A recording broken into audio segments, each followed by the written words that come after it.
Vous êtes-vous déjà senti trahi par quelqu'un? Avez-vous déjà eu le cœur brisé par des mots ou des actes d'une personne en qui vous aviez confiance? Peut-être vous êtes vous-même demandé comment Dieu permet-il que cela arrive? Et si je vous disais qu'au milieu de la douleur, Dieu a une façon unique d'agir qui peut transformer même la souffrance la plus profonde en un puissant témoignage de foi et de restauration? C'est ce que nous allons explorer aujourd'hui. Nous allons comprendre comment Dieu, dans son amour immense et sa sagesse, peut transformer chaque cicatrice en une leçon précieuse et comment il agit lorsque nous sommes blessés par les autres. Il peut être difficile de comprendre cela, mais il se passe quelque chose de profond quand nous sommes blessés. Souvent, ce qui nous fait souffrir est l'opportunité que Dieu utilise pour révéler son pouvoir de guérison, de patience et de pardon. Lorsque les gens nous blessent, nous pouvons avoir l'impression d'être seuls, mais nous ne le sommes pas. L'Esprit Saint est avec nous, même dans les moments les plus difficiles. Imaginez un instant, et si la douleur que vous ressentez n'était pas un signe de faiblesse, mais quelque chose de bien plus grand qui est sur le point de se produire dans votre vie, quelque chose qui peut changer votre perspective sur le pardon, sur la douleur et même sur le but que Dieu a pour vous? Dans les prochaines minutes, nous allons comprendre comment Dieu agit en période de souffrance et comment il transforme nos blessures en quelque chose de merveilleux, quelque chose qui peut apporter la guérison et un nouveau but. Restez attentifs, car le secret que vous allez découvrir ici pourrait être la clé de votre libération émotionnelle. Avant de commencer, je vous invite à commenter ci-dessous. Dieu prend soin de moi-même dans la douleur. Cela renforcera votre foi et permettra à d'autres qui traversent des moments difficiles de recevoir ce message. Et n'oubliez pas de liker la vidéo. Lorsque vous le faites, YouTube diffuse ce message puissant à davantage de personnes qui ont besoin d'entendre parler de l'action de Dieu dans la douleur. En likant et en partageant, vous accomplissez également un but en aidant à répandre la parole de Dieu à ceux qui, souvent, n'ont pas d'autre moyen de la recevoir. Abonnez-vous à la chaîne, car si vous regardez cette vidéo jusqu'ici, c'est que Dieu veut vous parler directement. Beaucoup de personnes n'ont pas d'église proche, mais ici, vous faites partie d'une communauté qui vous soutient et vous fortifie. Ne manquez pas de commenter « Paix en Christ » avant de commencer notre étude. Cela fera toute la différence. La dernière partie de cette vidéo pourrait être la clé pour débloquer une grande bénédiction dans votre vie. Alors, continuez à regarder jusqu'à la fin, car vous allez repartir avec quelque chose de nouveau à vivre. Maintenant, commençons. L'étude, l'histoire de Joseph, le pouvoir du pardon et de la réconciliation, la trahison des frères et le début de la souffrance. Commençons par l'histoire de Joseph, un homme qui a vécu de manière intensément douloureuse comment les actions des autres peuvent nous blesser. Joseph, l'un des 12 fils de Jacob, était profondément aimé par son père. Cet amour inconditionnel a éveillé la jalousie dans le cœur de ses frères, qui, remplis de colère et de ressentiment, ont élaboré un plan pour se débarrasser de lui. Ils l'ont vendu comme esclave et l'ont laissé pour mort. Prenez un instant pour réfléchir à ce que cela représente, la trahison de personnes qui devraient vous aimer et vous protéger. Joseph n'a rien fait de mal pour mériter un tel traitement. Il était simplement un jeune homme plein de rêves et de visions données par Dieu. Mais la haine de ses frères était plus grande que tout amour qu'ils pouvaient avoir pour lui. Ils l'ont abandonné, trahi et détruit émotionnellement. Imaginez à quel point cette douleur aurait été profonde dans son âme. La souffrance d'être rejeté par ceux que vous considérez comme votre propre famille, la solitude, l'abandon et l'angoisse. Dieu au milieu de la douleur maintenant. Je vous pose la question, où était Dieu lorsque Joseph a été trahi, jeté dans un puits et vendu comme esclave? La réponse réside dans le fait qu'en dépit de cette douleur, Dieu était avec lui tout le temps, même s'il ne pouvait pas voir ou comprendre cela à ce moment-là.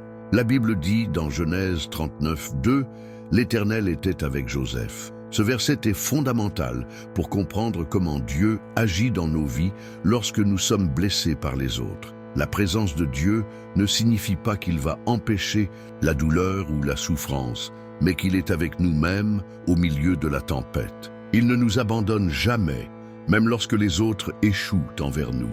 Même lorsque les personnes autour de nous nous blessent, il ne nous laisse jamais seuls. Joseph aurait pu se laisser submerger par le désespoir. Il aurait pu se rebeller contre Dieu et maudire les personnes qui l'avaient trahi. Mais au lieu de cela, il a fait confiance à Dieu. Et cette confiance a fait toute la différence dans son histoire. Dieu transformant la douleur en un but, que s'est-il passé ensuite? Dieu a utilisé la douleur de Joseph pour le transformer en une personne totalement différente. Il n'est pas resté un simple esclave. Dieu l'a placé dans une position de leadership et d'honneur, dans la maison de Potiphar, puis plus tard, en prison, où il s'est distingué par la sagesse et l'intégrité que Dieu lui a donnée. Chaque situation qui semblait être une humiliation pour Joseph était en réalité une préparation pour le grand but que Dieu avait pour lui. Joseph a expérimenté la fidélité de Dieu dans des moments de rejet, de douleur et de souffrance. Il a été affiné par la douleur, ce qui l'a rendu plus fort, plus sage, plus rempli de Dieu. C'est quelque chose que nous pouvons apprendre de son histoire. La douleur causée par les autres n'est pas une fin en soi. Au contraire, c'est une opportunité pour que Dieu utilise cette expérience pour nous façonner et nous rendre plus semblables à Christ. À travers la douleur, le Seigneur nous conduit à une profondeur spirituelle que nous ne pourrions atteindre autrement.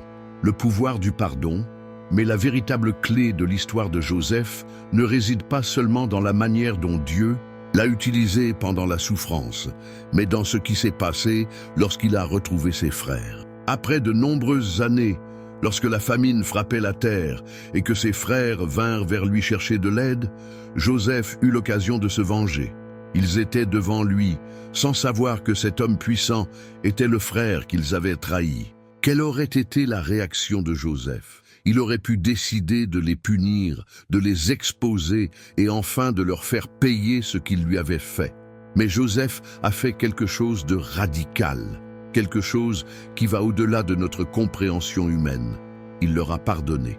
Dans Genèse 45, 5, il dit « Maintenant, ne vous affligez pas et ne vous reprochez pas de m'avoir vendu ici, car c'est pour sauver des vies que Dieu m'a envoyé devant vous. » Il n'a pas regardé le mal que ses frères avaient fait, mais il a compris que Dieu était dans le contrôle de tout, même de la douleur. Joseph a compris que finalement, la souffrance qu'il avait endurée avait été utilisée par Dieu pour sauver de nombreuses vies, y compris celles de sa propre famille.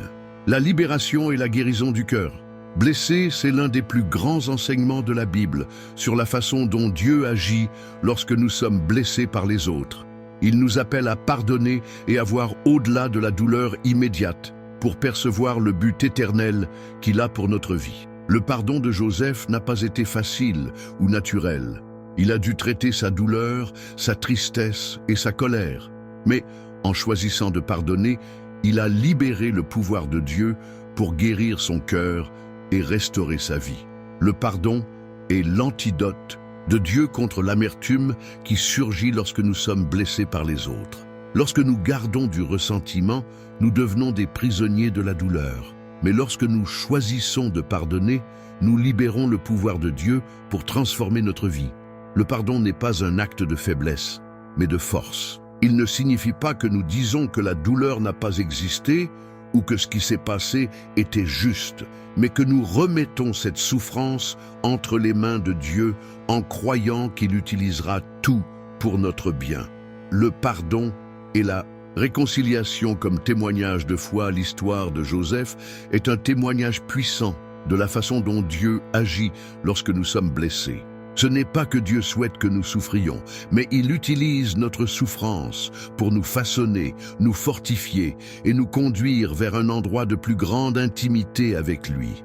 La douleur que Joseph a vécue n'était pas la fin, mais le moyen par lequel il a été utilisé par Dieu pour sauver de nombreuses personnes, y compris sa famille. Lorsque vous choisissez de pardonner à ceux qui vous ont blessés, vous permettez à Dieu d'utiliser votre vie comme un témoignage de sa miséricorde et de son pouvoir transformateur.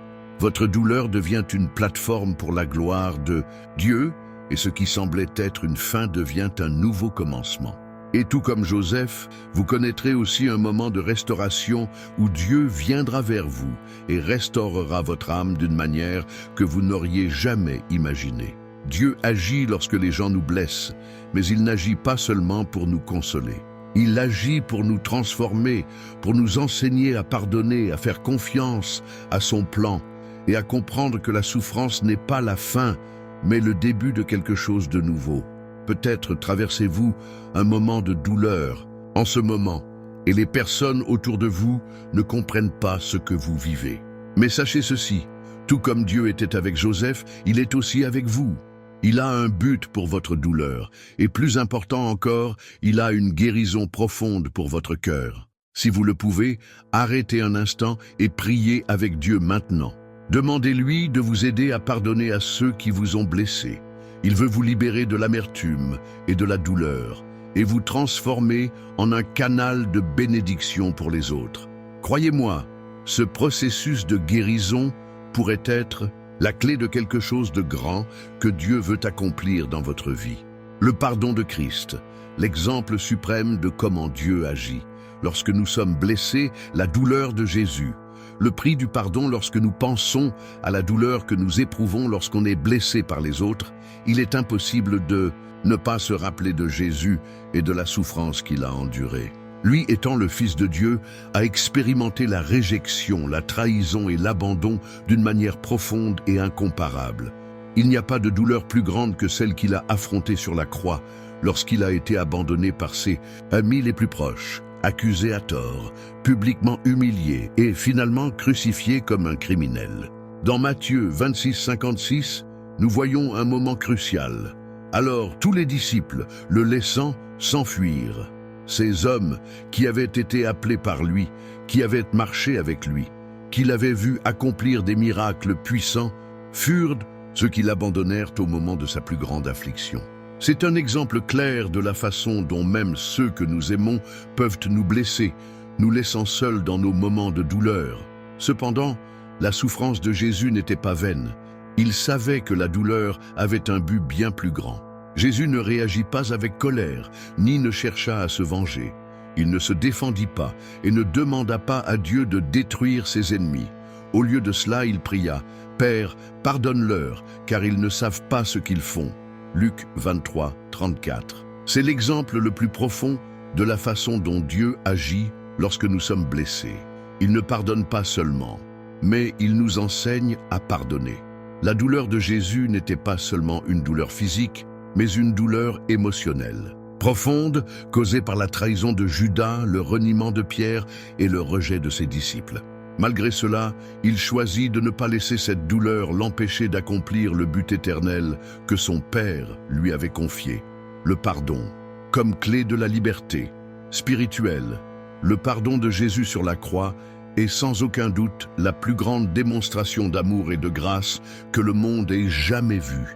Il n'a pas seulement pardonné à ceux qui l'ont blessé, mais il a aussi ouvert les portes pour que chacun de nous puisse expérimenter le pardon de Dieu. Par son sacrifice, le pardon a été étendu à tous, non pas par nos mérites, mais par sa miséricorde infinie. Cela signifie que lorsque quelqu'un vous blesse, vous avez un choix. Vous pouvez rester prisonnier de la douleur et du ressentiment, ou vous pouvez suivre l'exemple du Christ et permettre au pardon d'apporter la guérison à votre âme. Lorsque Jésus dit « Pardonnez-vous les uns les autres, comme Dieu vous a pardonné en Christ » Éphésiens 4,32, il nous rappelle que la clé de notre propre liberté spirituelle réside dans le pardon. Garder du rancune, de la colère ou de la haine, c'est comme porter un poids qui nous empêche de marcher avec légèreté en Christ. Le pardon, bien qu'il semble souvent aller à l'encontre de notre justice humaine, est en réalité notre libération. Car lorsque nous pardonnons, nous nous libérons du contrôle émotionnel que la douleur et la rancune exercent sur nous. Lorsque nous sommes blessés, nous pouvons devenir esclaves de la souffrance et de la haine. Mais en pardonnant, nous permettons à Dieu de nous libérer et de nous guérir. La lutte intérieure, pardonner n'est pas facile, mais c'est nécessaire. Si vous traversez une douleur profonde, que ce soit à cause d'une trahison, d'une perte ou d'un abandon, je sais que pardonner peut sembler extrêmement difficile. Pardonner ne signifie pas oublier la douleur ou dire que l'offense n'était pas réelle. Le pardon n'efface pas l'injustice commise contre nous, mais il transforme la manière dont nous la gérons. Et c'est cette transformation qui apporte la guérison. Jésus ne nous demande pas de pardonner parce qu'il veut que nous soyons faibles ou que nous laissions les autres nous faire du mal sans conséquence. Il nous enseigne à pardonner afin que nous puissions être libres. Le pardon est un acte de foi car en pardonnant, nous remettons entre les mains de Dieu les situations qui échappent à notre contrôle. C'est un pas de confiance où nous disons « Seigneur, je ne peux pas, mais je sais que tu peux ». Il y a une grande lutte intérieure lorsque nous devons pardonner à quelqu'un. Notre chair et nos émotions nous disent souvent que la justice doit être faite d'une autre manière, que le ressentiment est nécessaire pour protéger notre cœur. Mais en tant que disciples du Christ, nous sommes appelés à faire l'inverse, faire confiance à Dieu pour s'occuper de la justice et savoir que la véritable paix ne vient que par le pardon. Pardonner n'est pas une émotion, c'est une décision que nous devons prendre chaque jour, jusqu'à ce que le Saint-Esprit transforme notre cœur, et il est fidèle pour le faire. Le pardon est la guérison de Dieu dans nos vies. Lorsque Jésus nous enseigne à pardonner, il nous enseigne aussi comment être guéri. Le pardon de Christ n'est pas seulement pour les autres, mais pour nous-mêmes. C'est fondamental. La guérison que nous recherchons, qu'elle soit physique, émotionnelle ou spirituelle, commence avec le pardon. Lorsque nous refusons de pardonner, ce que nous faisons en réalité, c'est nous fermer à la guérison de Dieu. Dans l'un des moments les plus profonds de son ministère, Jésus guérit un paralytique et dit « Mon enfant, tes péchés te sont pardonnés ». Ici, nous pouvons voir que le pardon est un pont vers la guérison. Lorsque quelqu'un nous blesse, notre première réaction peut être de vouloir que cette personne soit punie ou que la situation se résolve comme nous l'avons décidé. Mais selon les enseignements du Christ, c'est le pardon qui ouvre la porte à la véritable guérison. Cela nous libère des chaînes de la douleur, de l'amertume, et nous place dans un endroit où nous pouvons recevoir la grâce et la puissance de Dieu. Et tout comme Jésus a pardonné à ses bourreaux, il nous enseigne aussi à pardonner afin que nous puissions expérimenter la paix de Dieu dans nos vies. C'est dans ce moment d'abandon que nous trouvons la véritable liberté, car le pardon ne libère pas seulement l'autre, mais nous libère aussi. Dieu nous appelle à vivre cette liberté, qui va au-delà de la compréhension humaine, mais qui est réelle pour ceux qui acceptent de suivre les pas du Christ. La profondeur du pardon, un exemple, qui change des vies. Notez que le pardon de Christ n'est pas un pardon superficiel ou simplement une attitude temporaire. Le pardon de Christ est profond et transformateur. Il va jusqu'aux racines de la douleur et les extirpe. Ainsi est le pardon que Dieu désire opérer en nous. Un pardon qui va au-delà de la surface et nous transforme complètement. Nous ne pouvons pas simplement pardonner avec des mots. Nous devons pardonner avec des actions, avec le cœur. Et ce type de pardon est ce que Jésus attend de nous. Lorsque nous nous abandonnons à ce genre de pardon, nous expérimentons une vie abondante, car nous laissons derrière nous tout ce qui nous empêche de marcher en pleine liberté. Le pardon de Christ nous montre qu'il ne nous accuse plus de nos échecs, mais nous appelle à être guéris et transformés. En pardonnant, nous devenons plus semblables à lui. Et c'est cela le but ultime, être comme Christ en tout, même dans notre capacité à pardonner et restaurer. Lorsque nous réfléchissons au pardon de Christ et à la manière dont il gère la douleur, il est essentiel de comprendre qu'il ne nous demande rien qu'il n'ait lui-même vécu. Il n'est pas distant de notre douleur, mais il a été à notre place. L'exemple de Christ sur la croix nous enseigne que lorsque nous choisissons de pardonner, nous choisissons de suivre ses pas, et ainsi, nous ouvrons de l'espace pour la véritable guérison dans nos vies. Le pardon peut être l'une des décisions les plus difficiles que vous prendrez, mais c'est aussi la plus libératrice. En pardonnant, vous ne libérez pas seulement l'autre personne, mais vous vous libérez pour vivre pleinement le plan de Dieu pour votre vie. La souffrance, comme outil de transformation, Dieu dans le processus de guérison, la nature de la souffrance. Pourquoi Dieu permet-il que nous soyons blessés? Lorsque nous parlons de douleur et de souffrance, nous sommes souvent confrontés à une question difficile. Pourquoi Dieu permet-il que nous soyons blessés par les autres? La souffrance humaine est l'une des questions les plus complexes de la vie chrétienne. Et bien que la réponse ne soit pas toujours facile ou claire, la parole de Dieu nous donne des indices profonds sur la manière dont Dieu utilise ces expériences pour nous transformer et nous préparer à quelque chose de plus grand. Tout d'abord, il est important de comprendre que Dieu n'est pas l'auteur du mal ni de la douleur. Il est un Dieu d'amour, de justice et de bonté. Cependant, il permet que la souffrance fasse partie de l'expérience humaine, non pas parce qu'il veut nous voir souffrir, mais parce qu'il utilise cette souffrance pour nous purifier, nous façonner et nous transformer. La souffrance, dans la perspective divine, n'est pas une punition mais un outil de transformation. Cela peut sembler contradictoire, n'est-ce pas? Comment la souffrance peut-elle être quelque chose de bon? Comment Dieu, qui est bon, permet-il que nous traversions cela? Mais la vérité est que Dieu voit la souffrance différemment de nous. Il n'est pas distant de notre douleur. Il ne nous abandonne pas dans la souffrance. En réalité, il utilise cette souffrance pour nous amener à une dépendance plus profonde de lui. Dieu a un but dans tout ce qu'il permet dans nos vies, même dans les blessures causées par les autres. Le test du caractère. Comment Dieu façonne notre nature à travers la douleur. Lorsque nous faisons face à une douleur profonde, nous nous demandons souvent comment Dieu est présent à ce moment-là. Cependant, la Bible nous enseigne que Dieu ne gaspille pas la douleur. Il utilise chaque situation, chaque souffrance, comme une opportunité pour nous façonner à l'image du Christ. Comme il est écrit dans Jacques 1, 2, 4, « Mes frères, regardez, comme un motif de joie parfaite, les diverses épreuves auxquelles vous pouvez être exposés, sachant que l'épreuve de votre foi produit la patience. Mais que la patience accomplisse parfaitement son œuvre, afin que vous soyez parfaits et accomplis, sans faillir en rien. La douleur que nous ressentons n'est pas vaine. Elle a un but divin, la construction du caractère. Dieu ne veut pas que nous restions là où nous sommes. Il veut nous mener à un endroit de maturité spirituelle et émotionnelle. La souffrance nous enseigne à faire davantage confiance à Dieu, à dépendre de lui et à vivre avec plus d'intégrité. Elle nous enseigne la patience, la persévérance et la foi. Ces qualités ne sont pas produites instantanément, mais forgées dans le feu de la douleur et des difficultés. C'est comme un sculpteur qui travaille sur une pierre. Il ne commence pas le processus avec une œuvre d'art. Il commence avec un bloc brut et au fil du temps, avec patience et précision, il façonne la pierre jusqu'à ce qu'elle devienne une œuvre d'art. De la même manière, Dieu, en tant qu'artisan, utilise les moments de douleur et de souffrance pour nous façonner à l'image du Christ.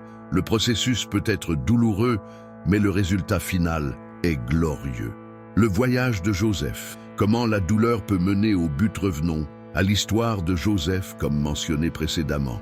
Lorsqu'il a été jeté dans un puits par ses frères, vendu comme esclave et injustement emprisonné en Égypte, il ne comprenait certainement pas ce que Dieu faisait dans sa vie. Il était blessé, trahi et rejeté, mais au fur et à mesure que l'histoire se déroulait, il commençait à comprendre que Dieu était avec lui tout au long de cette épreuve. Chaque douleur et chaque humiliation que Joseph a traversée était une préparation pour le grand but que Dieu avait pour lui. Joseph, après avoir été élevé à la position de dirigeant en Égypte, est devenu la clé de la survie de sa famille et de bien d'autres personnes. Il a été utilisé par Dieu pour sauver des vies et à la fin, il a été restauré auprès de sa famille. Il regarda ses frères et leur dit: « Vous m'avez fait du mal, mais Dieu l'a utilisé pour le bien, pour accomplir ce que nous voyons aujourd'hui, afin de sauver de nombreuses vies. » Genèse 50, 20.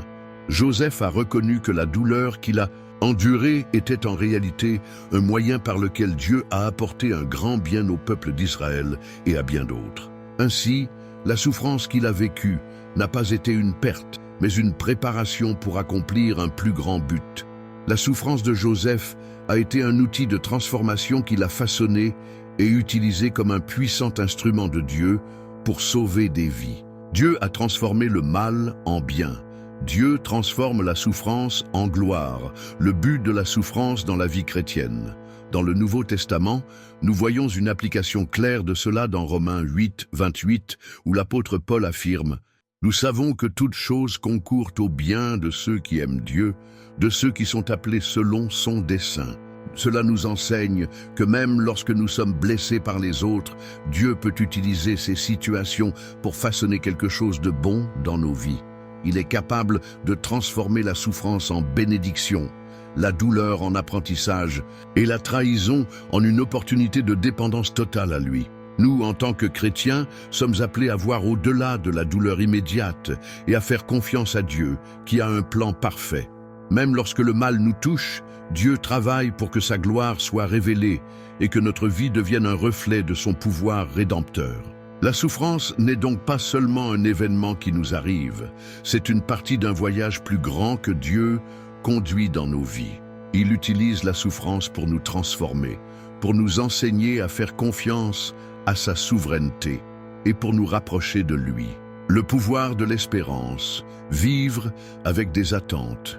Même dans la douleur, l'une des leçons les plus profondes que nous pouvons apprendre en traversant la souffrance est que Dieu nous appelle à vivre avec espoir, même lorsque les circonstances semblent désespérées. L'espoir chrétien n'est pas un espoir vague, basé sur des désirs ou des attentes humaines. L'espoir chrétien est ancré dans la certitude que Dieu travaille dans nos vies pour notre bien, même lorsque nous ne pouvons pas le voir à ce moment-là.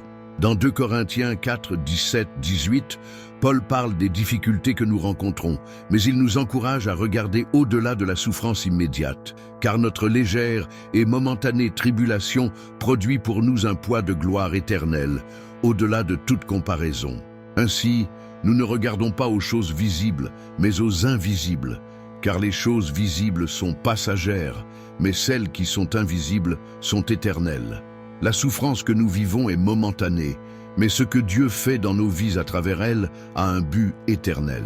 Chaque larme que nous versons, chaque douleur que nous ressentons est utilisée par Dieu pour façonner en nous quelque chose qui reflète l'éternité.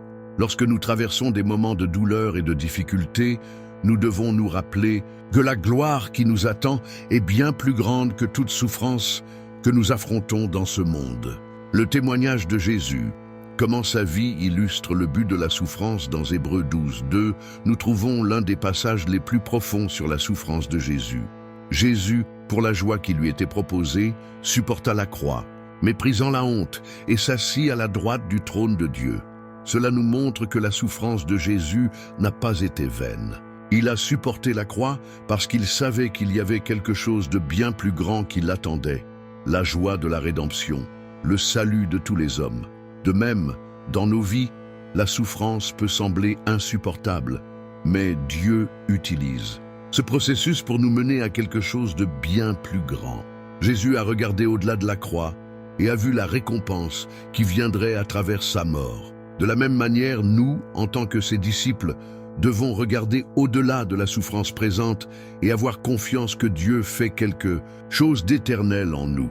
La souffrance a un but, et ce but est de nous mener à une vie plus pleine en Christ. Maintenant, en réfléchissant à la souffrance et à la manière dont Dieu agit à travers elle, il est essentiel de comprendre que, même dans les situations les plus douloureuses, Dieu travaille pour notre bien.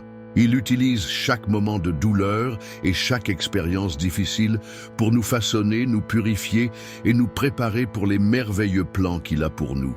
La souffrance n'est pas une fin, mais un moyen de nous transformer en personnes plus semblables au Christ, capables de vivre sa gloire de manière plus profonde et significative. Si vous traversez un moment de souffrance en ce moment, sachez que Dieu ne vous a pas abandonné. Il est avec vous dans le processus et il utilisera cette douleur pour quelque chose de bien plus grand que ce que vous pouvez imaginer. Vous n'êtes pas seul, Dieu travaille dans votre vie et il a un plan rédempteur pour chaque moment que vous traversez. Faites confiance à cela et continuez à avancer, sachant que la gloire de Dieu sera révélée en vous, à travers vous et par vous. La grâce qui transforme, pardonner et libérer le pouvoir de la guérison. Le pardon est l'un des thèmes les plus difficiles de la vie chrétienne. Pardonner à ceux qui nous ont blessés, qui nous ont profondément fait souffrir, est quelque chose qui va à l'encontre de notre nature humaine. Lorsque nous sommes blessés, l'impulsion naturelle est la vengeance, la colère, ou même le désir de voir l'autre souffrir d'une manière ou d'une autre. Mais, en tant que disciples du Christ, nous sommes appelés à un standard beaucoup plus élevé. Nous avons été appelés à pardonner comme il nous a pardonné, et c'est dans ce pardon que réside le pouvoir de la véritable guérison. Le pardon n'est pas facile, mais il est libérateur. Lorsque nous pensons au pardon, il est important de comprendre que ce n'est pas un sentiment, mais une décision. Le pardon n'est pas un acte impulsif ou basé sur ce que nous ressentons à un moment donné. C'est un choix délibéré de libérer la personne qui nous a blessés, de ne pas laisser la douleur continuer à gouverner nos vies.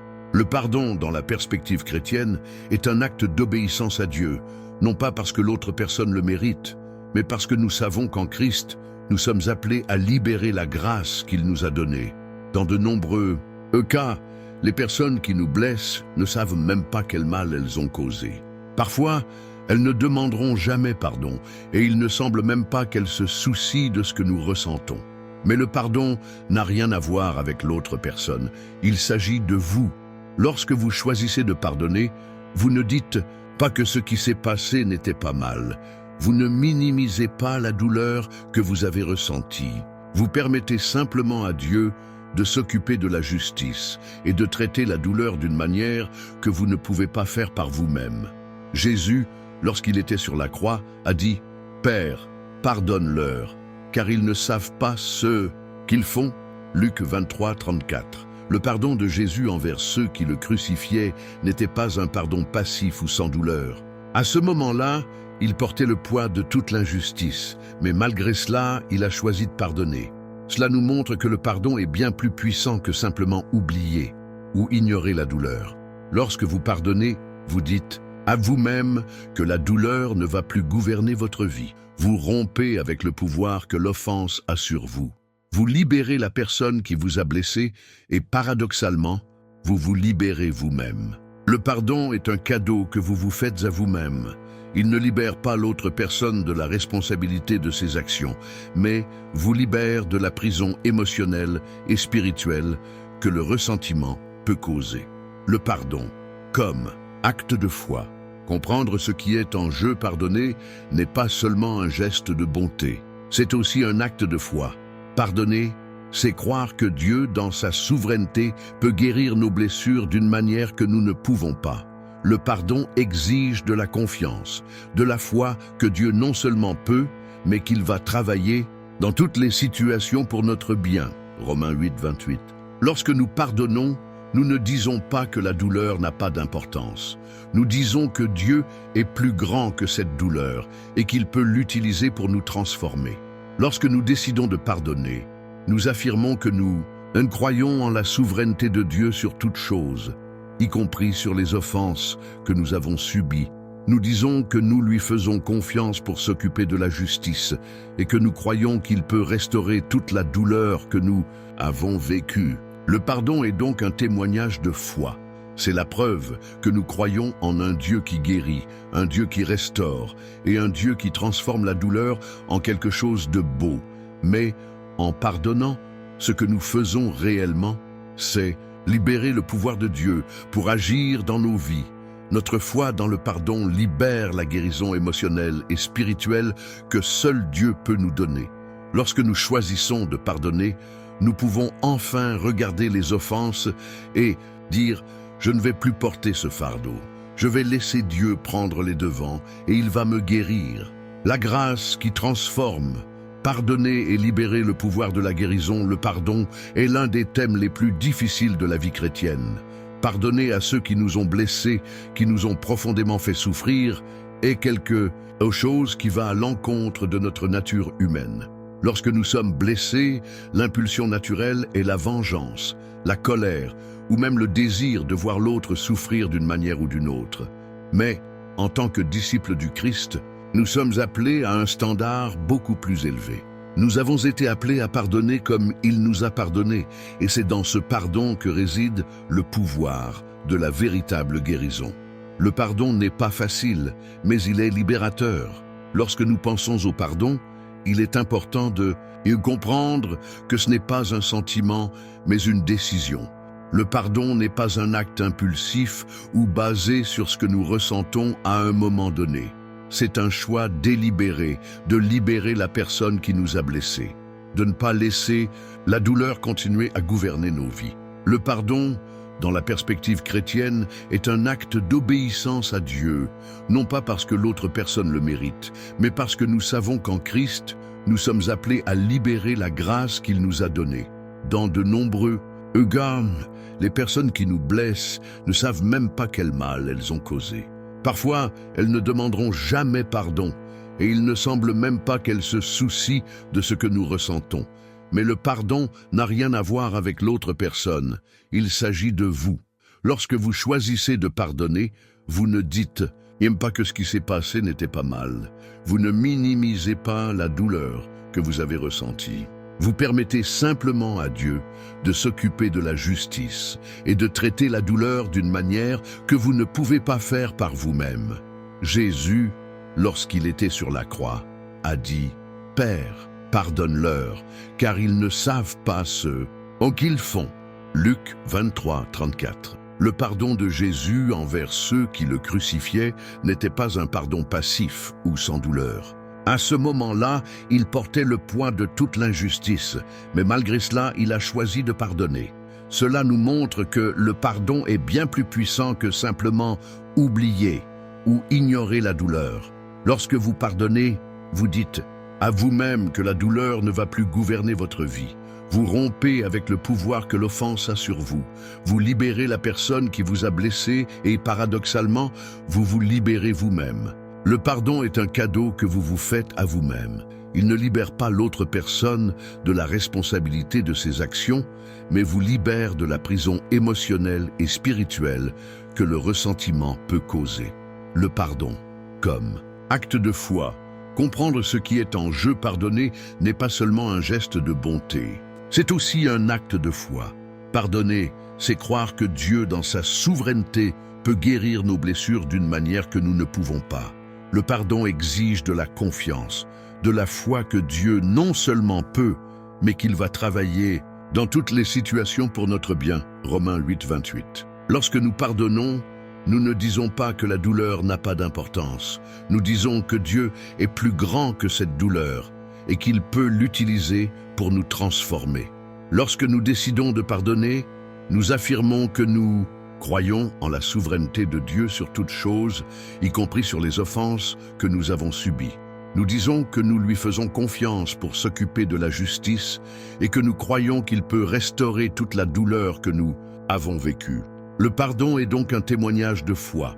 C'est la preuve que nous croyons en un Dieu qui guérit, un Dieu qui restaure et un Dieu qui transforme la douleur en quelque chose de beau. Mais en pardonnant, ce que nous faisons réellement, c'est libérer le pouvoir de Dieu pour agir dans nos vies. Notre foi dans le pardon libère la guérison émotionnelle et spirituelle que seul Dieu peut nous donner. Lorsque nous choisissons de pardonner, nous pouvons enfin regarder les offenses et dire « Je ne vais plus porter ce fardeau, je vais laisser Dieu prendre les devants et il va me guérir. » Comment le pardon libère le pouvoir de guérison dans nos vies? Dans Matthieu 18, Jésus nous enseigne l'importance du pardon à travers une parabole puissante. Il parle du serviteur qui a été pardonné d'une dette impayable par le roi, mais qui, en rencontrant un autre serviteur qui lui devait une somme bien moindre, refusa de le pardonner. Le roi, lorsqu'il apprit cette attitude, se mit en colère et ordonna que le serviteur soit livré au tortionnaire jusqu'à ce qu'il rembourse toute sa dette. Jésus conclut en disant « Ainsi mon Père céleste fera de même avec vous si chacun de vous ne pardonne pas de tout cœur à son frère. » Matthieu 18, 35. Cela nous montre que le pardon n'est pas une option pour le chrétien. C'est une exigence de l'Évangile. Lorsque nous ne pardonnons pas, nous ne refusons pas seulement le pardon des autres. Nous bloquons aussi l'œuvre de guérison et de restauration de Dieu dans nos propres vies. Le manque de pardon nous emprisonne, nous empêche de vivre dans la liberté et la paix que Dieu désire pour nous. Lorsque nous libérons le pardon, nous ne faisons pas seulement une bonne action. Nous permettons à l'Esprit Saint d'agir en nous, apportant guérison physique, émotionnelle et spirituelle. Le pardon brise les chaînes de l'amertume et du ressentiment qui peuvent affecter notre santé mentale et même notre santé physique. Des études montrent que le pardon est directement lié à une meilleure santé émotionnelle et physique. De manière surnaturelle, Dieu utilise le pardon pour restaurer des zones profondes de notre âme que lui seul peut guérir. La guérison ne se produit pas immédiatement, mais à mesure que nous choisissons de pardonner, Dieu travaille de manière graduelle et profonde. Il commence à guérir les blessures qui étaient infectées par le rancœur et l'amertume. Le pardon est comme un baume que Dieu applique sur notre âme, et à mesure qu'il guérit, le poids de la douleur diminue et la paix commence à régner là où il y avait auparavant tristesse et rancœur. La guérison, comme processus, ce n'est pas instantané. Une des choses que nous devons comprendre à propos du pardon, c'est qu'il ne s'agit pas d'une action unique. C'est un processus continu. Même après avoir pris la décision de pardonner, les sentiments peuvent revenir. La douleur peut réapparaître. L'ennemi essaie souvent de nous faire revivre les offenses. Cependant, cela ne signifie pas que le pardon n'était pas sincère ou que nous ne sommes pas sur le bon chemin. Pardonner est un choix quotidien. Chaque fois que les sentiments de colère ou d'amertume surgissent, nous devons décider de libérer à nouveau la personne et de remettre notre douleur à Dieu. Rappelez-vous que la guérison n'est pas instantanée. Dieu peut guérir immédiatement, mais souvent, il utilise le temps et le processus pour guérir complètement. Ce qui importe, c'est que nous soyons prêts à faire le premier pas et à lui faire confiance pour accomplir son œuvre en nous. La libération par le pardon. Comment il transforme notre vie? Le pardon a le pouvoir de nous libérer. Souvent, nous sommes tellement attachés aux blessures du passé que nous ne pouvons pas avancer vers l'avenir que Dieu a préparé pour nous. Le ressentiment, l'amertume et la colère sont des chaînes invisibles qui nous retiennent et nous empêchent de vivre pleinement. Mais lorsque nous pardonnons, ces chaînes sont brisées et nous devenons libres. Pardonner est l'un des plus grands actes de foi que nous puissions accomplir, car nous disons que nous faisons confiance à Dieu pour s'occuper de la justice et qu'il restaurera ce qui a été perdu. Le pardon ne concerne pas l'autre personne, il vous concerne. Il apporte la paix à votre âme, guérit votre esprit et vous libère de la prison émotionnelle dans laquelle l'ennemi tente de vous maintenir. Si vous portez le poids du pardon, sachez que vous n'êtes pas seul. Dieu est avec vous dans ce processus. Et à mesure que vous choisissez de pardonner, il vous donnera la force nécessaire pour aller de l'avant. Dieu ne vous laissera pas porter ce fardeau seul.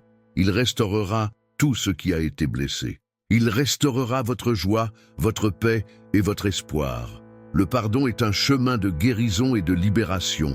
Pardonner est l'un des plus grands dons que nous puissions recevoir de Dieu. Ce n'est pas facile, mais c'est libérateur. Lorsque nous pardonnons, nous n'agissons pas seulement comme Christ nous l'a enseigné, mais nous permettons à Dieu de guérir les blessures les plus profondes de notre âme. Le pardon n'est pas seulement un commandement, mais un chemin de restauration. En pardonnant, nous libérons Dieu pour qu'il opère dans nos vies, transformant notre douleur en quelque chose de beau et de puissant. Si vous avez du mal à pardonner, sachez que Dieu est avec vous dans ce processus. Il comprend la douleur que vous portez et il est prêt à vous aider à libérer le pardon et ainsi libérer la guérison dans votre vie. Ne renoncez pas, car le pardon n'est pas seulement pour l'autre personne, mais pour vous.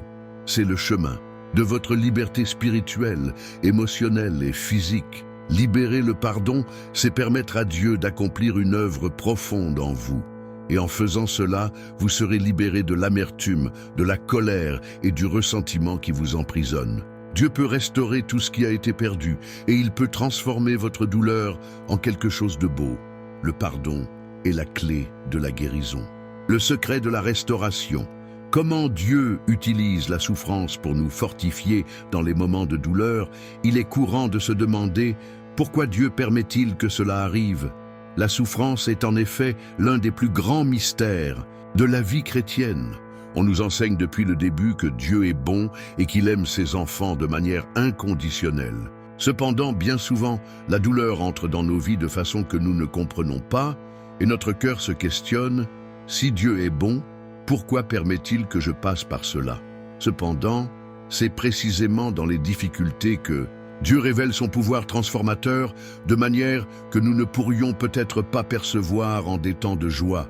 Paradoxalement, la souffrance peut être l'un des plus grands moteurs de la croissance spirituelle. C'est à travers la douleur que nous sommes souvent conduits à une intimité plus profonde avec Dieu. Nous ne comprenons peut-être pas le pourquoi de tout, mais nous pouvons avoir confiance qu'il travaille pour notre bien, même lorsque nous ne voyons pas l'œuvre se réaliser. La souffrance comme outil de Dieu pour la transformation. La Bible nous enseigne qu'en tant qu'enfants de Dieu, nous ne sommes pas exempts de souffrance. Jésus, le Fils même de Dieu, a traversé des douleurs profondes durant sa vie terrestre, et il ne nous a jamais promis que le chemin chrétien serait exempt de tribulations. En fait, il nous a avertis, « Dans le monde, vous aurez des tribulations, mais prenez courage. J'ai vaincu le monde. » Jean 16, 33. Pourquoi donc Dieu permet-il que son peuple souffre? La réponse réside dans le dessein divin qu'il a pour chacun de nous. La souffrance n'est pas un châtiment, mais bien souvent un moyen que Dieu utilise pour nous façonner, nous affiner et nous transformer. Souvenez-vous, l'or ne se purifie que dans le feu. Le caractère chrétien se développe dans les difficultés. Comme Paul l'écrivait dans Romains 5, 3 à 4, nous savons que la tribulation produit la persévérance un caractère éprouvé, et le caractère éprouvé, l'espérance. C'est au cœur de la lutte que nous apprenons à dépendre totalement de Dieu. Lorsque toutes les alternatives humaines sont épuisées, nous sommes forcés de regarder vers lui. La douleur nous rappelle que nous ne sommes pas autosuffisants, et cela nous rapproche de notre véritable source de vie qui est Christ. Bien que la souffrance puisse nous faire paraître distants de Dieu, elle est en réalité un outil qu'il utilise pour nous rapprocher de sa présence d'une manière que les commodités de la vie n'auraient jamais pu. Le processus de raffinement. Dans la souffrance, souvent, la souffrance entre dans nos vies de manière inattendue et parfois elle semble écrasante. Que ce soit par une perte, une maladie, une trahison ou une période de solitude, la souffrance est quelque chose que nous expérimentons tous à un moment ou à un autre. Cependant, il est important de réaliser que Dieu n'utilise pas la souffrance comme un moyen de punir, mais comme un processus de raffinement. Tout comme un potier qui modèle l'argile de ses mains, Dieu nous façonne à travers nos expériences les plus difficiles. La souffrance n'est pas une fin en soi, mais un moyen pour parvenir à un plus grand objectif, notre croissance spirituelle. Lorsque nous traversons des moments de douleur, nous ne devons pas nous voir comme des victimes d'une situation imposée, mais comme des participants à un processus de transformation. C'est à travers la douleur que Dieu nous purifie, nous prépare et nous habilite au dessein qu'il a pour nos vies. Le processus peut être douloureux, mais il est toujours pour notre bien. Dieu n'abandonne pas ses enfants dans la souffrance. Il utilise ces expériences pour nous apprendre à lui faire davantage confiance. Et à mesure que nous passons par ce raffinement, nous commençons à voir la gloire de Dieu plus clairement. Il ne se contente pas de nous soutenir dans les difficultés, mais il nous fortifie.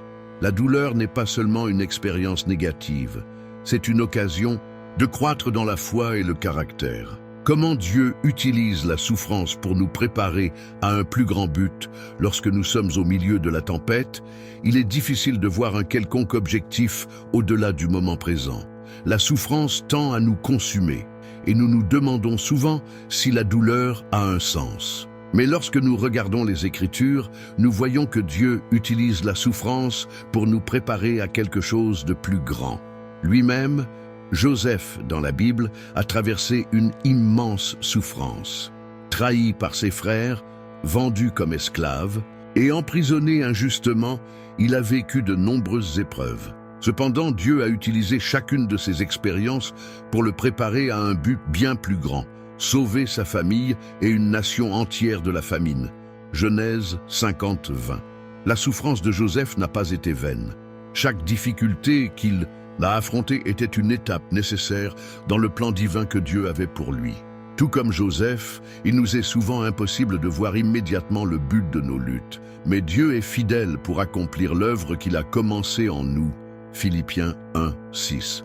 Chaque douleur, chaque difficulté que nous rencontrons est une occasion de faire confiance à sa souveraineté et de savoir qu'il nous prépare pour ce qui est à venir. Dieu utilise la souffrance pour nous enseigner l'humilité, la compassion et la confiance. À travers la douleur, il nous apprend à dépendre moins de nous-mêmes et plus de lui.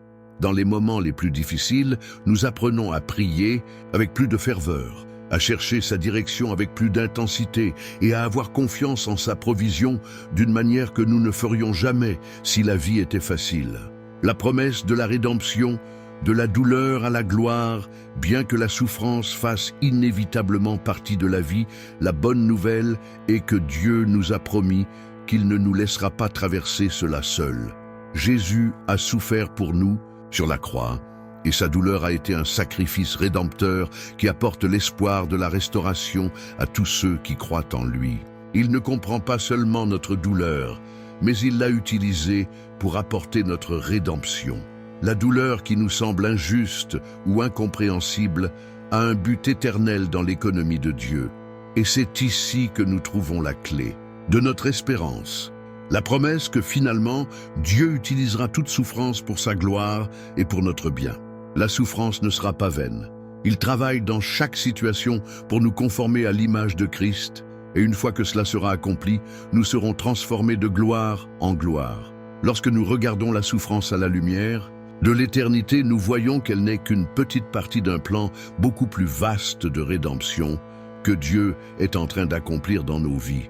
Cette espérance doit nous soutenir dans les moments de douleur. Lorsque vous vous sentez au fond du puits, souvenez-vous que Dieu prépare quelque chose de grand à travers votre lutte. La souffrance n'est pas la fin de l'histoire, mais seulement un chapitre du voyage que Dieu est en train d'écrire. La fin, il nous conduira à la victoire. Et cette victoire n'est pas seulement sur la douleur, mais sur la restauration et le dessein divin qu'il a pour chacun de nous.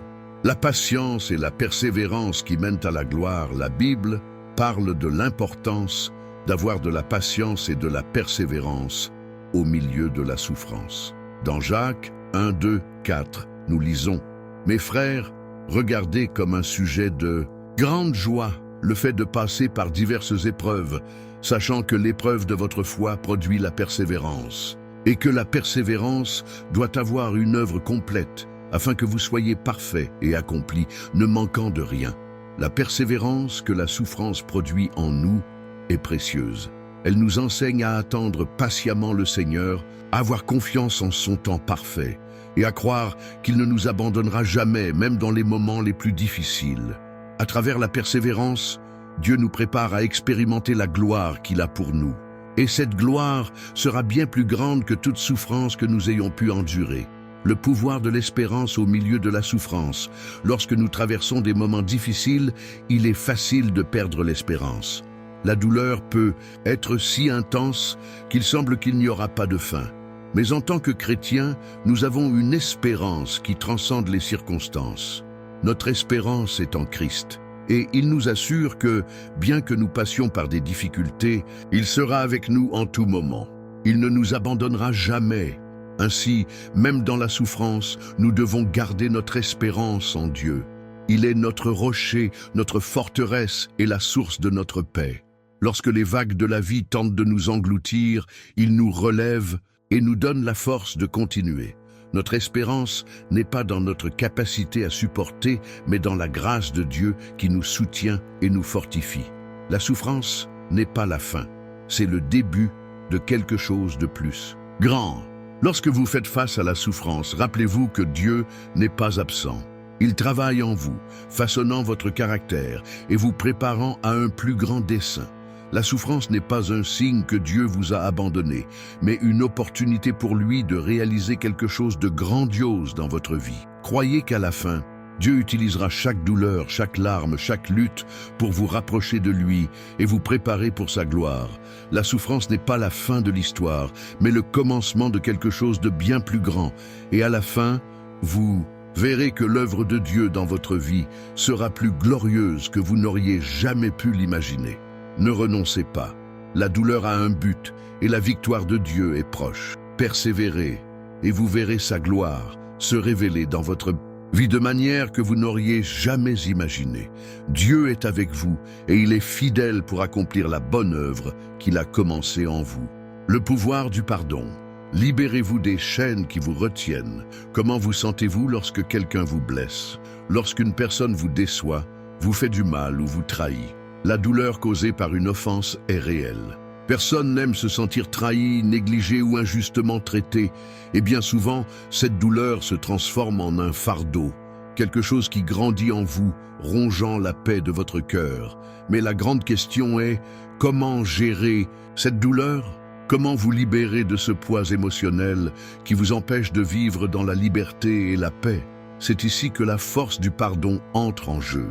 Pardonner n'est pas seulement un acte de bonté envers l'autre, mais un acte de libération envers soi-même. Lorsque vous refusez de pardonner, vous vous mettez dans une prison émotionnelle. Bien que l'autre ait agi contre vous, le non-pardon fait en sorte que vous portiez les chaînes de cette rancune qui bien souvent ne sont même pas reconnues par l'autre. Le pardon est un processus, mais c'est la clé de la véritable guérison.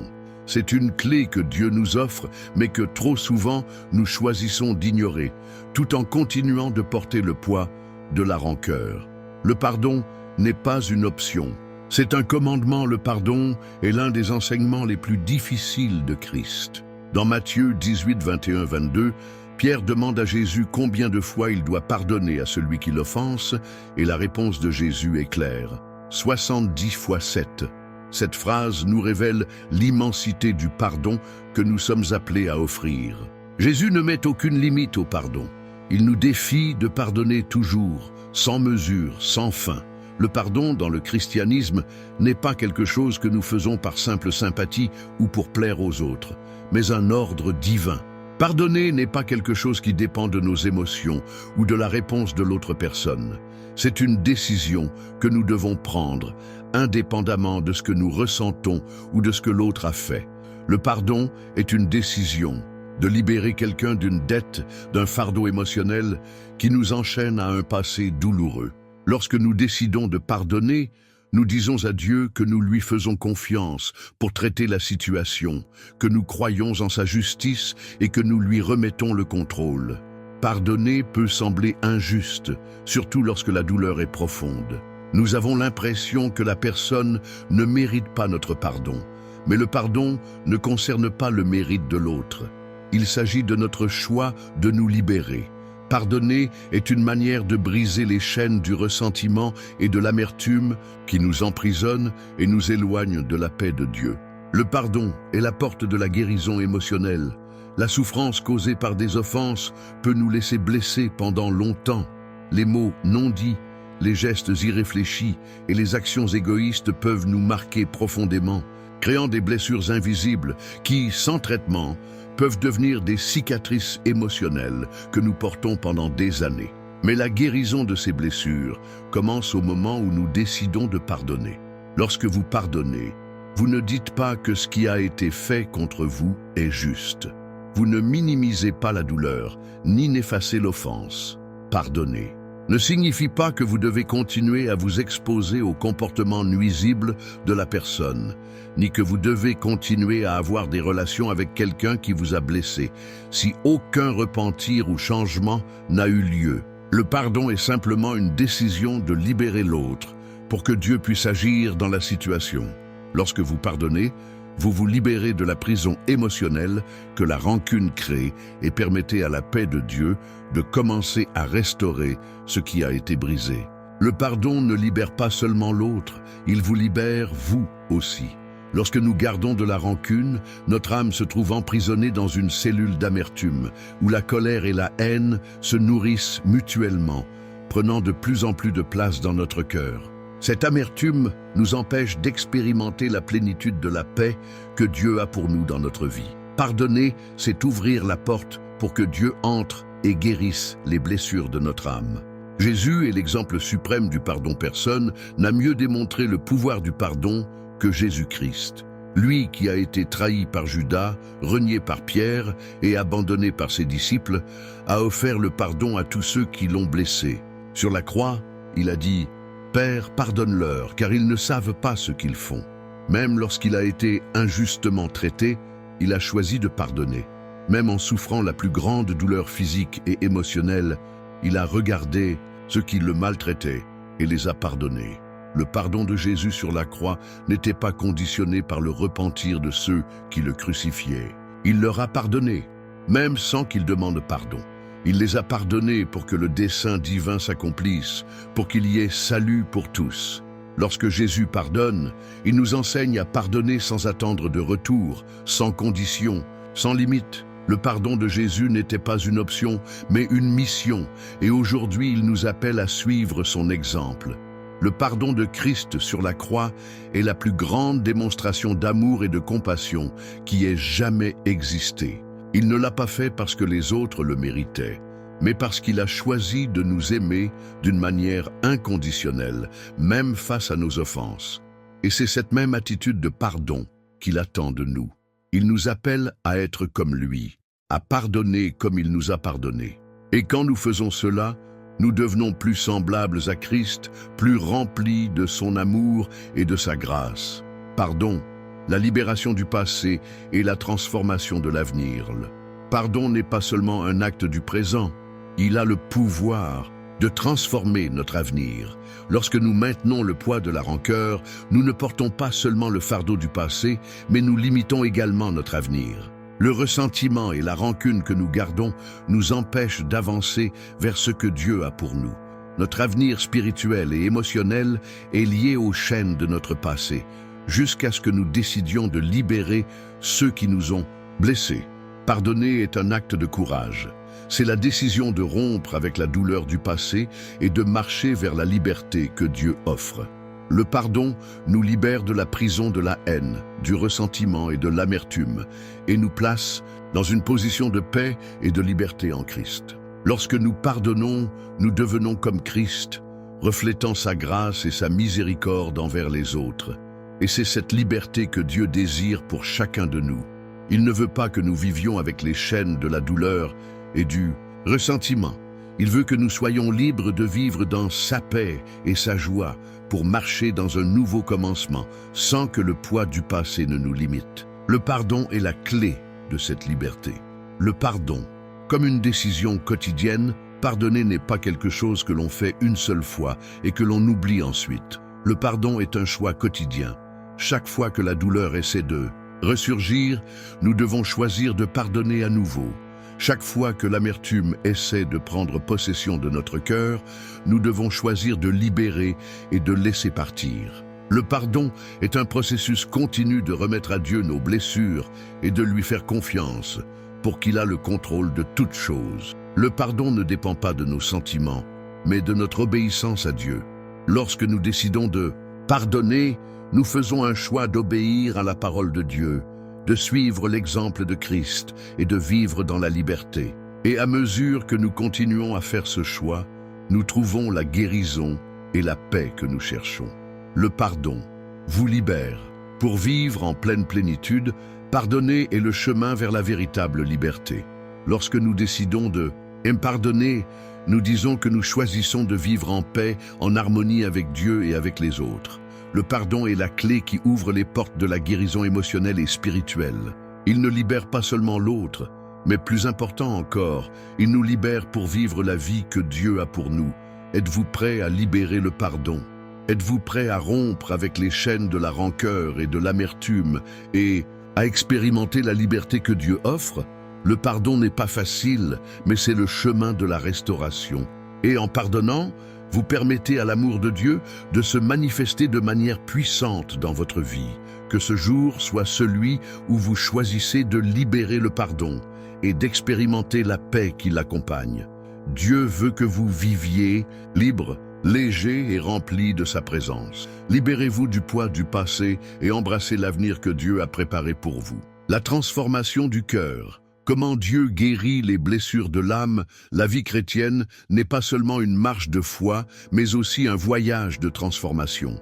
Tous, à un moment donné, vivons des expériences qui laissent des marques dans notre cœur. Des blessures profondes peuvent surgir lorsque nous sommes blessés, confrontés à des trahisons, des rejets ou des moments de douleur intense. Et parfois, ces blessures ne sont pas visibles aux yeux humains, mais elles se trouvent à l'intérieur de nous, dans un endroit si intime et personnel que nous n'arrivons même pas à voir clairement l'impact qu'elles ont. Maintenant, imaginez ceci. Le Seigneur, dans sa miséricorde infinie, ne désire pas seulement que vous viviez en paix avec les personnes autour de vous, mais qu'il vous transforme intérieurement. Il ne veut pas que vous surviviez simplement à la souffrance, mais qu'il utilise les expériences difficiles de votre vie pour façonner un cœur qui lui ressemble davantage. Et c'est ce que nous allons explorer ici. Comment Dieu agit de manière profonde et puissante pour guérir les blessures de l'âme et transformer votre cœur. La blessure intérieure, que se cache-t-il derrière la douleur? La douleur émotionnelle naît souvent d'expériences de déception, d'abandon, d'échec ou même de promesses non tenues. Ces douleurs laissent des blessures invisibles qui, souvent, deviennent si profondes que nous avons du mal à en reconnaître l'origine. Mais plus que cela, ces blessures peuvent former des schémas de pensée, des attitudes et des réactions qui nous éloignent de la vie abondante que Dieu a pour nous. C'est pourquoi Dieu, dans sa grande miséricorde, désire nous aider à voir ces blessures, non pas pour nous condamner, mais pour nous guérir. Lorsque nous regardons nos propres blessures émotionnelles et spirituelles, nous avons tendance à les cacher, prétendant qu'elles ne nous affectent pas ou pensant que le temps guérira d'elles-mêmes. Mais sans l'intervention divine, ces blessures peuvent engendrer des racines profondes d'amertume, de peur et même de désespoir. Il est intéressant de noter que, bien que le temps ait le pouvoir d'adoucir la douleur, il n'a pas la capacité de guérir profondément le cœur. Seule la présence du Seigneur, le grand médecin de l'âme, peut apporter la guérison véritable. Il connaît votre cœur mieux que vous-même, et c'est lui qui peut transformer ces blessures en occasion de vivre un nouveau niveau de liberté et de joie. Dieu ne traite pas seulement les symptômes, mais la racine de la douleur. Lorsque nous cherchons la guérison de nos blessures émotionnelles, souvent, nous recherchons un soulagement immédiat. Nous voulons nous sentir mieux rapidement, ce qui est compréhensible. Cependant, Dieu va au-delà du traitement des symptômes de la douleur. Il veut traiter la racine de la blessure. Il désire déraciner tout ce qui a été planté dans votre cœur et qui a engendré l'amertume, l'insécurité et la peur. Imaginez un arbre avec des racines profondes et toxiques. Si nous coupons seulement les branches sans traiter la racine, l'arbre continuera à croître de plus en plus fort, de plus en plus imposant, jusqu'à ce qu'il prenne tout l'espace autour de lui et que les branches réapparaissent.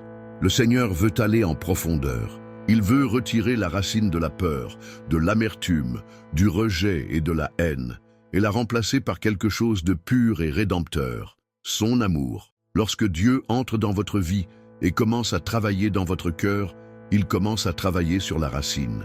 Il veut transformer votre manière de voir la vie, de réagir aux défis et de vous relier aux autres.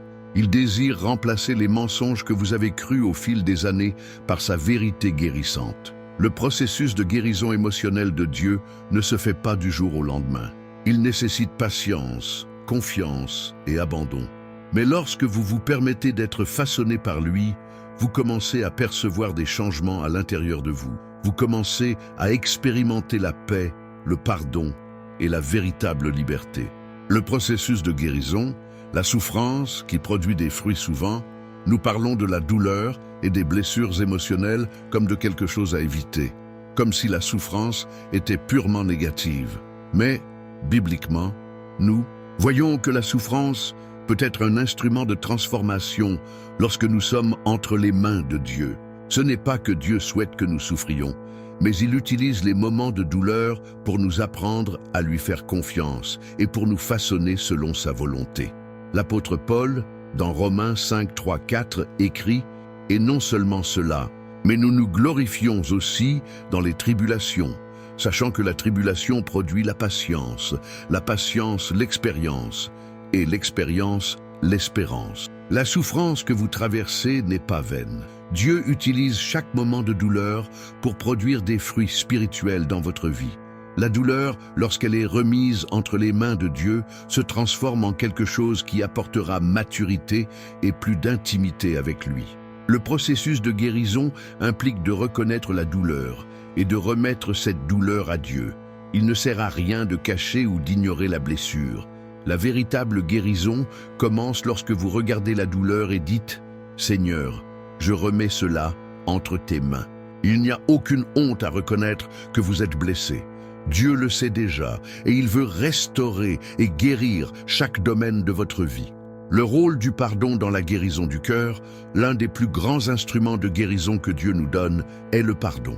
Pardonner est une étape cruciale dans le processus de restauration du cœur. Lorsque nous gardons de la rancune, nous devenons prisonniers du passé et la douleur causée par les autres continue de nous blesser. Le pardon ne concerne pas l'autre personne, il concerne vous. Il est le chemin vers la véritable liberté. Jésus nous enseigne que, lorsque nous pardonnons, nous sommes libérés d'un cycle de douleur et d'amertume. Pardonner ne signifie pas que le mal a été oublié, mais cela signifie que nous avons décidé de ne pas laisser le mal continuer à nous dominer. En pardonnant, nous ouvrons la voie à la restauration de notre cœur. Le pardon ne change pas ce qui s'est passé, mais il change notre cœur, et, en changeant notre cœur, il transforme notre réalité. Pardonner est une décision de foi. Vous ne pardonnez pas parce que l'autre personne le mérite, mais parce que vous savez que Dieu vous a pardonné en premier, et il vous donne la force de libérer le pardon. C'est un reflet de sa grâce opérant dans votre vie. La promesse de Dieu, il est en train de restaurer votre cœur. Dieu promet dans sa parole qu'il est le restaurateur. Il ne se contente pas de guérir les blessures, il restaure ce qui a été perdu. Ésaïe 61:3 dit « À ceux qui sont dans le deuil, afin de leur donner une couronne au lieu de cendre, une huile de joie au lieu du deuil, un manteau de louange au lieu d'un esprit abattu. Il transforme notre douleur en un chant de louange. Il prend les cendres de notre vie et les échange contre une couronne de victoire. Dieu ne veut pas simplement restaurer votre état initial. Il veut que vous deveniez quelqu'un de plus fort, de plus complet, plus rempli de sa gloire. Il veut que votre vie soit une histoire de résurrection, de comment il a apporté la lumière dans les ténèbres et guéri les cœurs brisés. Lorsque vous vous remettez complètement à la guérison de Dieu, il commence à restaurer non seulement votre âme, mais tous les aspects de votre vie. Votre paix sera restaurée, vos relations guériront et vous expérimenterez une joie qui ne dépend pas des circonstances, mais qui vient de sa présence. Dieu veut transformer votre cœur. Aujourd'hui, vous êtes devant l'opportunité de permettre à Dieu de commencer ou de continuer la transformation de votre cœur. Il veut guérir les blessures que vous portez depuis si longtemps. Il veut remplacer la douleur et le ressentiment par sa paix et son amour. Dieu est un spécialiste de la restauration des cœurs brisés et il ne renonce jamais à vous. Le voyage de guérison peut être long et il y aura des moments de faiblesse. Mais rappelez-vous, Dieu est avec vous à chaque étape. Il ne vous a pas abandonné, il est avec vous, agissant dans les coulisses et aussi dans votre cœur. Ayez confiance dans le processus, remettez-vous à lui et voyez comment il transformera votre vie.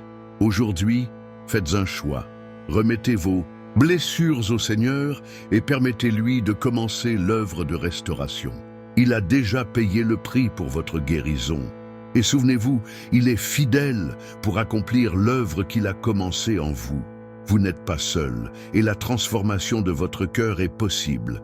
Dieu fait quelque chose de nouveau dans votre vie. Faites confiance à lui. Le pouvoir de la restauration et l'appel à la guérison. Complète, nous arrivons à un moment crucial de cette réflexion et de ce cheminement de guérison. Jusqu'à présent, nous avons parlé de la manière dont Dieu agit au milieu de nos blessures émotionnelles, comment il nous appelle à pardonner, comment il transforme notre douleur en quelque chose de rédempteur et nous conduit à la liberté. Mais que se passe-t-il ensuite? Comment pouvons-nous garantir que cette restauration ne soit pas seulement temporaire, mais profonde et durable? Et plus important encore, comment pouvons-nous répondre à cet appel à une guérison complète que Dieu nous adresse, afin que notre vie reflète la véritable transformation en Christ? Dans ce bloc, nous allons parler de la profondeur et de la continuité de la guérison divine. Nous explorerons comment Dieu ne se contente pas d'offrir un soulagement momentané, mais une restauration complète de l'être. Le Seigneur désire guérir non seulement les blessures visibles, mais aussi ces parties de notre cœur et de notre âme que nous ignorons parfois. Et en comprenant ce processus, nous serons capables de répondre à son appel pour être guéris et pour apporter cette guérison au monde. L'appel de Dieu à la guérison complète. Souvent, dans notre vie chrétienne, nous avons tendance à accepter seulement une guérison superficielle. Nous cherchons un soulagement immédiat de la douleur, un calme au milieu du chaos, et nous oublions que Dieu veut restaurer tout ce qui a été brisé et blessé. Il n'est pas un Dieu qui ne traite que la douleur momentanée. Il est un Dieu de restauration totale. Et lorsque nous parlons de guérison complète, nous ne faisons pas référence uniquement à la guérison des symptômes, mais à la restauration totale de l'être humain, corps, âme et esprit. Dans 1 Thessaloniciens 5, 23, Paul prie pour que le Dieu de paix nous sanctifie complètement et que notre esprit, âme et corps soient préservés irrépréhensibles pour la venue de notre Seigneur Jésus-Christ. Ce verset révèle une vérité profonde. La guérison que Dieu désire pour nous n'est pas fragmentée. Ce n'est pas seulement émotionnel, ni seulement physique. La restauration qu'il offre est intégrale. Elle concerne toute notre personne et touche chaque domaine de notre vie. Qu'est-ce que cela signifie pour vous? Cela signifie que Dieu ne veut pas seulement guérir vos blessures du passé, mais il veut restaurer toute votre identité. Il veut que vous soyez libre non seulement des traumatismes, mais aussi des schémas de pensée destructeurs, des comportements qui vous retiennent, des sentiments d'inadéquation et d'insécurité qui vous limitent. Il veut que vous deveniez la personne complète, transformée, qu'il a conçue dès le départ. La guérison du passé. D'où viennent nos blessures profondes? Pour comprendre comment Dieu peut nous restaurer complètement, il est important d'examiner d'où viennent nos blessures les plus profondes. Ces blessures ne surgissent pas de nulle part. Elles sont le résultat d'expériences, de relations et de moments douloureux qui marquent notre vie. Souvent, les blessures du passé restent accrochées à notre âme, comme des fantômes de ce qui s'est déjà produit. Et le problème est que tant que nous ne permettons pas à Dieu d'entrer dans ces endroits profonds, ces blessures continuent d'influencer notre vie présente. Ces blessures peuvent être causées par des traumatismes d'enfance, des abus, des rejets, des échecs familiaux ou même par la douleur d'un péché pour lequel nous ne nous sommes pas encore totalement repentis.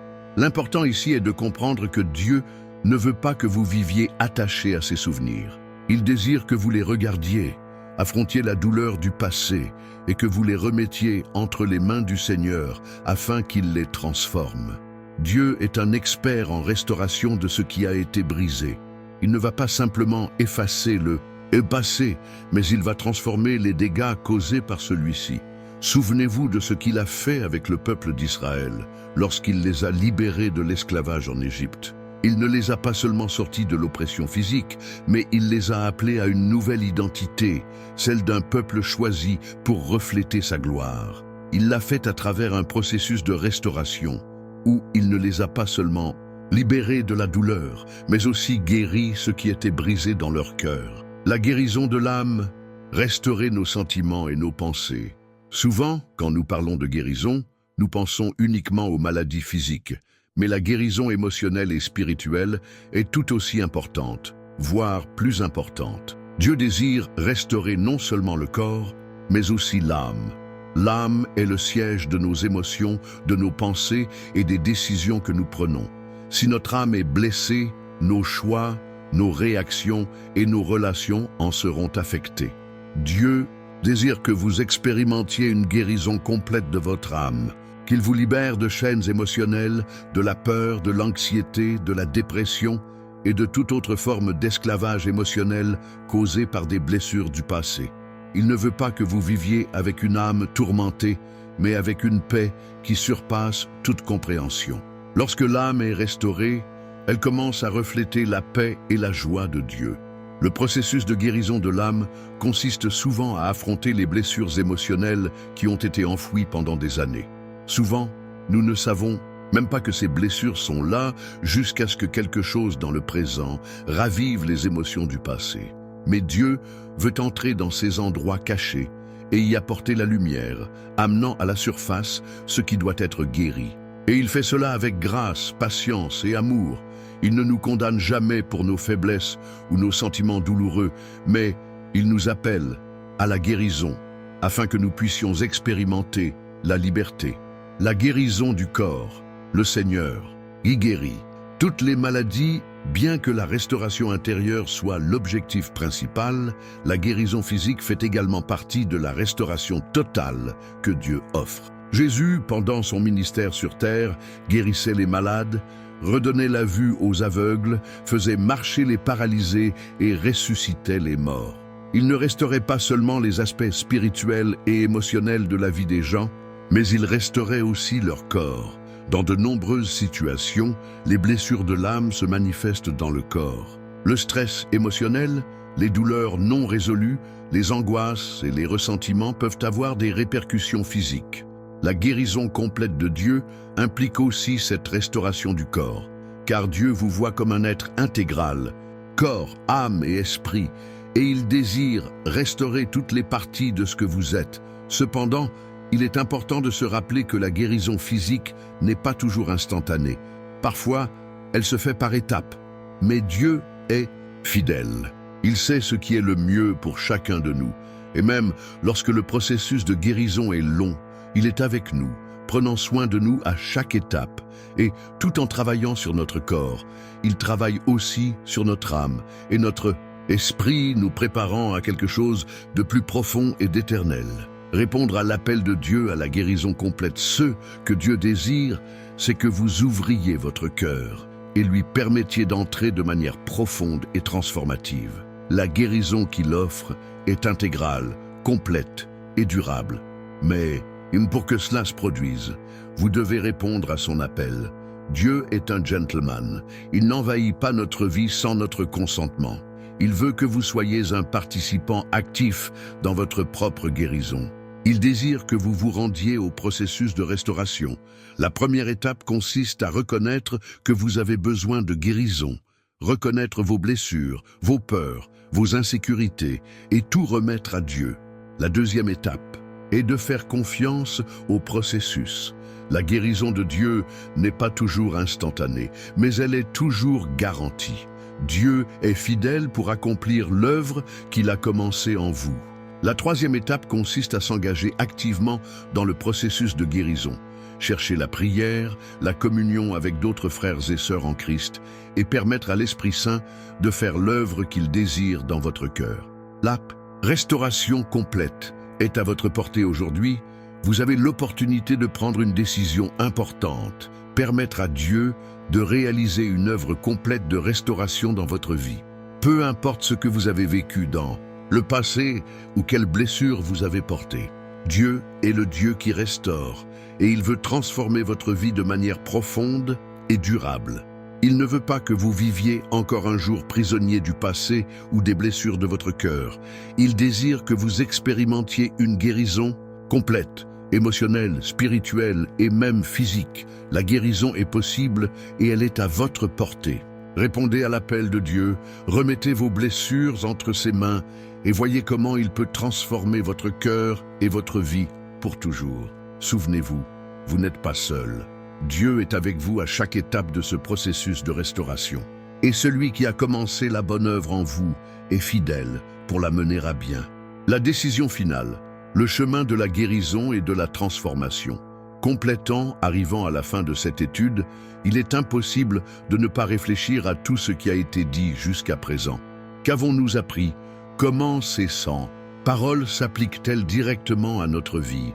Plus important encore, que faisons-nous de tout cela?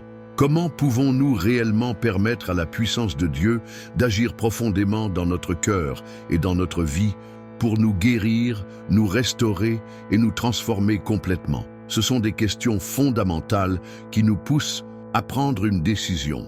À chaque étape de ce chemin de guérison, Dieu nous invite à participer activement au processus. Il offre sa grâce infinie, mais c'est à nous d'accepter cette grâce et d'ouvrir nos cœurs pour qu'il puisse réaliser l'œuvre complète. Cependant, comme tout processus de guérison et de transformation, ce n'est pas quelque chose qui se produit du jour au lendemain. Dieu travaille en nous de manière continue, Mais il attend également de nous une attitude de soumission, de confiance et de persévérance.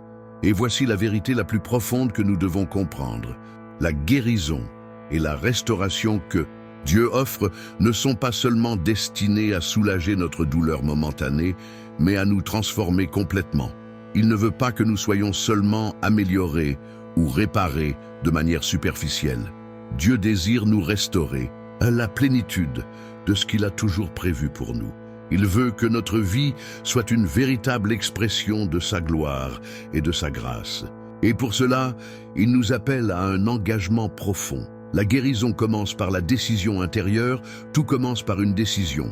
La décision de faire totalement confiance à Dieu et d'ouvrir notre cœur à sa guérison. Bien que Dieu soit souverain et puissant pour accomplir l'œuvre, il ne forcera rien en nous. La guérison commence par une soumission. Il ne s'agit pas de tenter de se réparer seul ou de chercher toutes les réponses par nos propres efforts humains. Il s'agit d'ouvrir notre cœur et de permettre à l'Esprit Saint de faire ce dont nous avons besoin, en ayant confiance dans le processus et dans la fidélité de Dieu. Êtes-vous prêt à prendre cette décision aujourd'hui? Êtes-vous prêt à remettre vos blessures, vos insécurités et vos doutes entre les mains de Dieu? Il ne veut pas que vous continuiez à porter seul le poids de la douleur. Il est ici, tendant ses mains vers vous en disant « Je peux te guérir, mais tu dois avoir confiance en moi, tu dois me permettre d'agir. » C'est le premier pas. En pratique, cela signifie laisser derrière nous la nécessité de tout contrôler, l'idée que nous pouvons trouver la solution tout seuls. Lorsque nous acceptons que la véritable guérison vienne de Dieu, nous reconnaissons également notre vulnérabilité et notre besoin de son intervention divine. Nous disons « Dieu, je ne peux pas, mais toi, tu peux ». La restauration est un processus. La perfection vient en chemin souvent. Nous souhaitons que la guérison soit instantanée, que la transformation se produise en un clin d'œil. Mais la réalité du chemin chrétien est que souvent, la guérison est un processus. L'œuvre de Dieu dans nos vies n'est pas ponctuelle, mais continue. Il touche des zones profondes de notre âme, révélant parfois des blessures que nous ignorions. Il travaille patiemment, en retirant les couches de douleur et de honte, en nous guérissant de l'intérieur. Dieu ne se préoccupe pas uniquement de la douleur momentanée, mais de la transformation durable qu'il veut accomplir en nous. Il voit, au-delà de ce que nous sommes aujourd'hui, il voit ce que nous pouvons devenir, et son plan pour nous est une restauration totale, pas seulement dans un domaine de notre vie, mais dans tous les domaines. Il veut restaurer notre identité, restaurer nos relations, restaurer notre vision de l'avenir. Il veut que nous expérimentions non seulement la guérison émotionnelle, mais aussi le renouvellement spirituel et physique en tant que reflet de sa puissance dans notre vie. Tout au long de ce chemin, vous apprendrez que la guérison de Dieu n'est pas un événement unique, mais un parcours de fidélité. Il peut guérir instantanément à certains moments, mais il peut aussi permettre un processus plus long, parce qu'à chaque étape de la restauration, il veut que nous nous rapprochions davantage de lui. Il veut que nous fassions confiance à son timing et à son plan. Et à la fin, la perfection viendra, non parce que nous aurons atteint une forme de perfection humaine, mais parce que la gloire de Dieu sera manifestée en nous. L'importance de la persévérance dans le chemin de la guérison, l'une des plus grandes leçons que nous pouvons apprendre tout au long de ce chemin, est l'importance de la persévérance.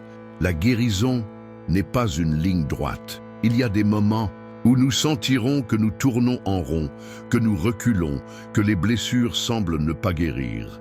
Et c'est dans ces moments-là que la persévérance devient essentielle. Dieu nous appelle à ne pas abandonner, même lorsque nous ne voyons pas de résultats immédiats.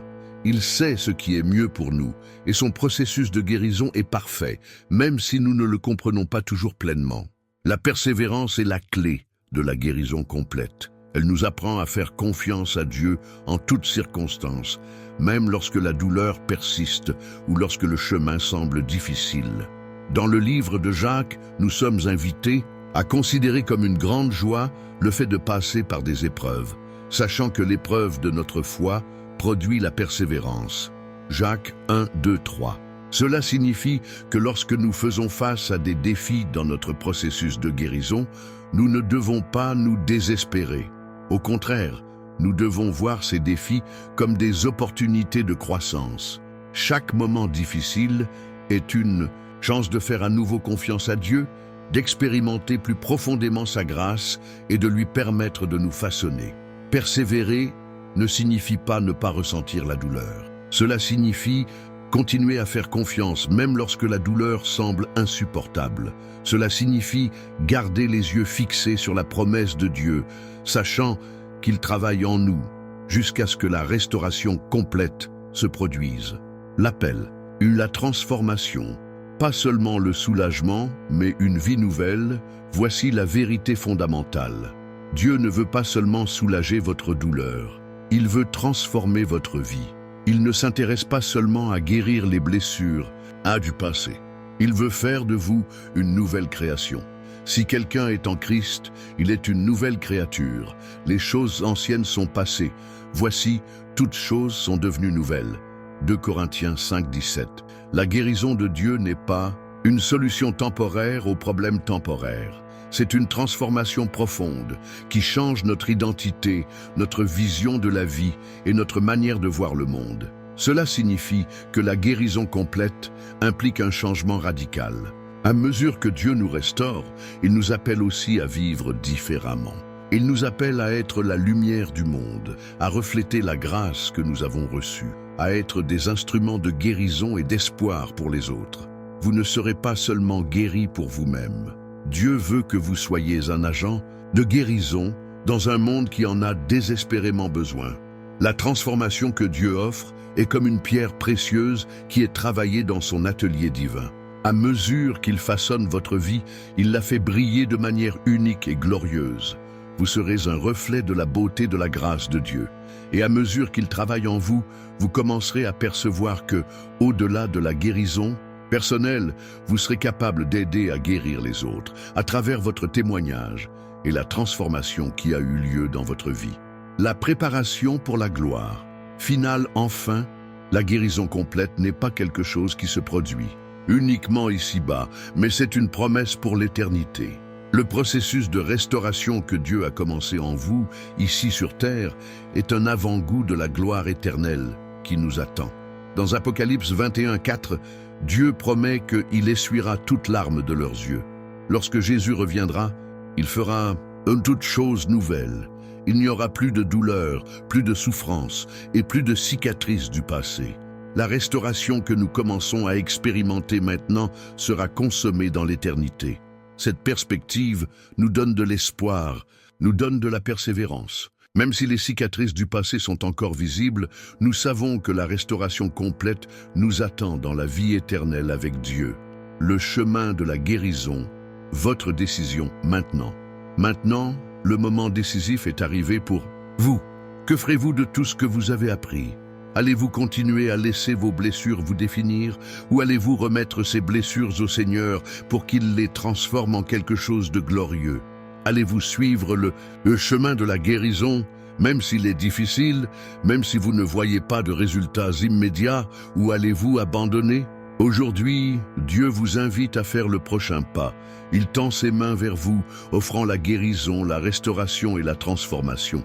La question est, êtes-vous prêt à lui faire confiance? Êtes-vous prêt à lui permettre d'agir en vous et à travers vous?